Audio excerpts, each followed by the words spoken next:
Well, howdy do, Buckaroo. So I decided to stick around. Actually, my plan was to have a couple samples, have down Pine at Dale's, eat a little bit, and kind of walk around downtown, maybe try a couple other places. But I think all my time is going to be spent here today because there's a few more I wanted to try. So I hadn't had the Stone Anniversary IPA, so I thought I'd give that a shot here. Let me show it to you. So I have a cloudy, I don't know, what would you call that? A light copper color, maybe? Who knows? I'm colorblind, what do I know?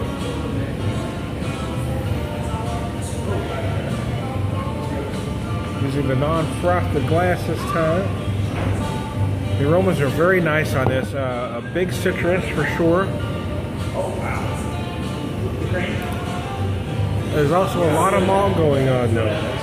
You're going to get some grapefruit. You're going to get some other mixed citrus.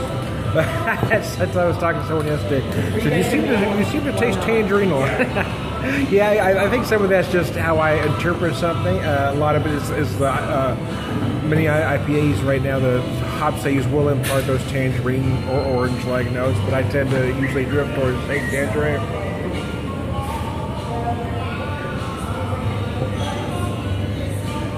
Oh wow, that's very interesting. I'm getting a lot of spice on the flavor there. Oh yeah, it's not what I was expecting at all. Wow. That's interesting, man. I do like though that you can go to the self-serve area and pour just a little bit. So if you're not crazy about it, you're not committed to a full pint of something. So, or if you just want to have half pints, you can, go through the self-service bar and just pour yourself half pints all night long. The concept here is awesome. Myself, I'm just kind of doing myself a little tasting here. I sampled one from the Silver Life Bar, one from the Founders. I did have a full pint of Deviants, and now I'm having a little bit of the, I don't know, I probably got about 4 ounces in there. Who knows exactly? I think it tells me, but I wasn't paying attention.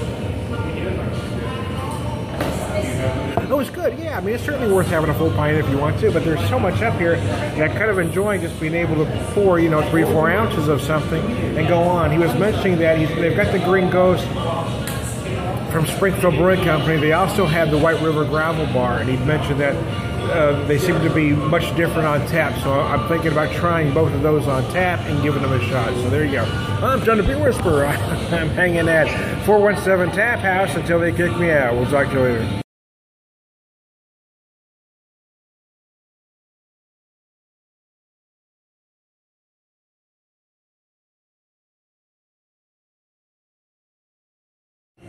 Well, howdy do, Buckaroo. So I'm still at the 417 Tap Room, and I decided to have the Springfield Brewing Company Green Ghost.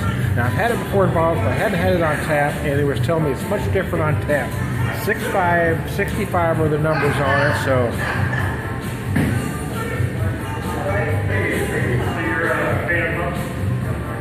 So I'm noticing right away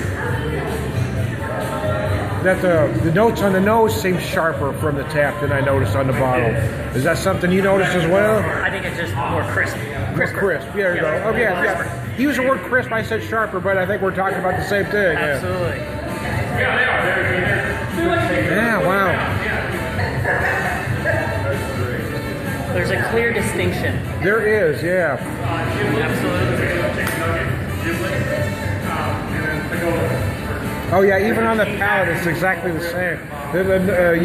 Using his word crisp. I'm sorry, what was your name again? Greg. Yes, sir. Greg. Thanks, Greg. Yeah, they are. The notes are much crisper. I'm going to say sharper.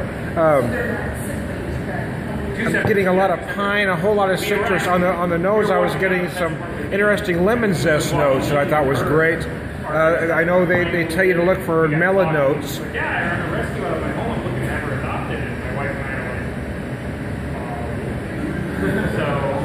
I'm not sure if I'm noticing the melon notes as much as I did from the bottle, but they are in there. But I remember my recollection is I felt more of those melon notes from the bottle than I am from the tap here. But the other flavors are just put together so well. It is a great beer to have on tap. But like most stuff, everything is a little bit better on tap. Very, very rarely do you say, "Oh, that was better out of the can," or the bottle.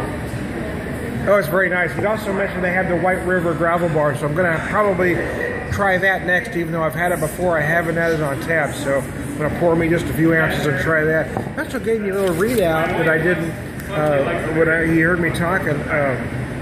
They can actually give you a readout of what you got from the self-serve bar. So it's nice that you can go in. I mean, if you want just 2 to 3 ounces of something, that's great. If you want to drink a half pint of everything they got, that's fine.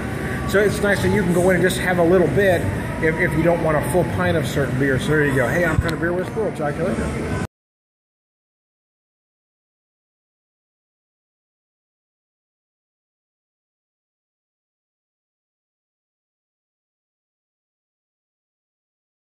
Well, howdy do, Buckaroo. So right now I'm trying the White River Gravel Bar IPA, 6%, 65 IBUs. I wanted to have it while the Springfield Brewing Company Green Ghost was still fresh on my mind,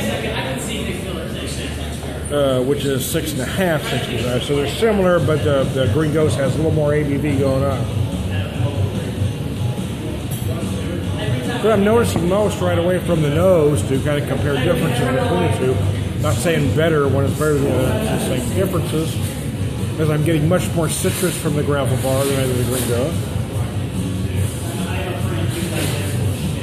I found the nose a little sharper on the Green Ghost than I have this one. I also I got more peppery-like notes on the Green Ghost.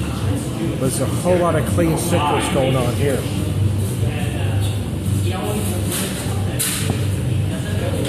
Oh yeah, oh man, yeah, wow. Yeah, wow. This is it's a very citrus IPA anyway, and it's even more so on tap. You're going to get a lot of citrus. You're going to get a lot of grapefruit specifically. You're going to get some my apologies, Dave. You're going to get some tangerine notes. You're going to get some tropical citrus, like some mango, possibly. Some may get pineapple. And almost some very light white pepper notes right at the very end. It's a very nice beer. So people are going to ask me inevitably, what do you like better, the Springfield Brewing Company, the Green Ghost, or the White River Gravel Bar? And the truth is, I don't know. It depends. There's enough differences between the two. It's just going to depend on what you're in the mood for at any particular time. Both are great quality IPAs. Both are worth trying, especially if you're a beer geek, especially if you're an IPA geek. Both are damn fine, and they're two of the best around right now, in my personal opinion. It's called Beer Whisperer, and we'll talk to you later.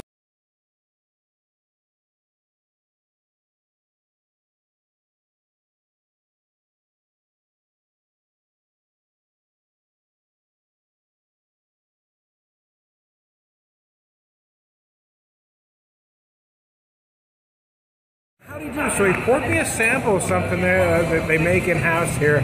Well, not only the beer, but they do this blend in-house. It is the Founder's Rubaeus, which is a raspberry combined with Mother's Chocolate Thunder. So you've got basically chocolate-covered raspberry drink going on here. So, and both are nitro pours, and you can see how creamy that is. Look at that head. That's just damn gorgeous. And I've been on record as not being a fan of raspberry, but I got to tell you, the flavors of the aromas are of raspberry and chocolate.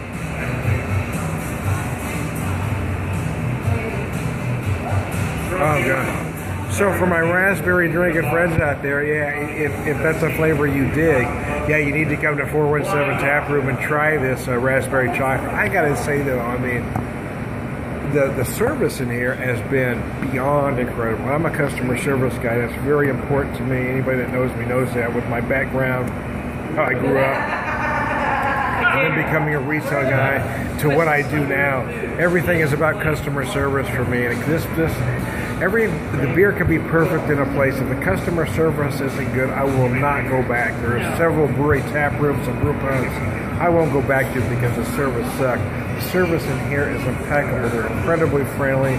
They'll answer all your questions. They'll work with you any way necessary. The place is amazing. I recommend it highly.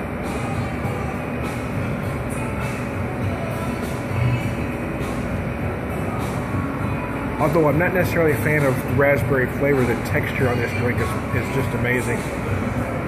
both nitro beers work very harmoniously together. It's absolutely amazing. I'm Tom DePruis. We'll talk to you later.